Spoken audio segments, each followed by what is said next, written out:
Good afternoon, Colin here with Techout, and late last night Apple released iOS 14.2 Beta 1 to developers, and a lot of people are wondering why there's no 14.1. The guess right now is that is being reserved for the iPhone when it comes out next month, so hopefully that's the case.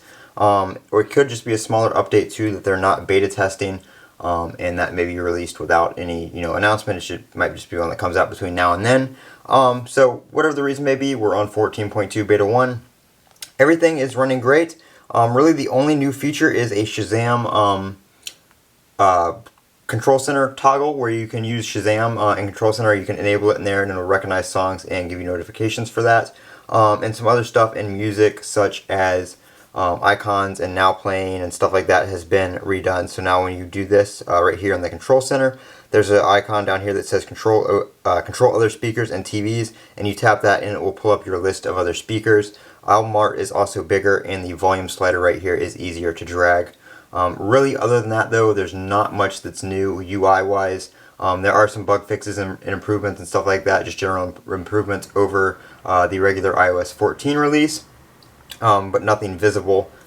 In watchOS 7.1 and iOS 14.2 for the new Apple Watch Series 6, I just found out you can't use the blood oxygen yet. So we'll have to wait a while to try that out. Hopefully that comes in the next beta, because I just got my Series 6 and I am really looking forward to trying that out. So hopefully it is enabled soon, or not enabled, but added to 14.2 and 7.1 soon.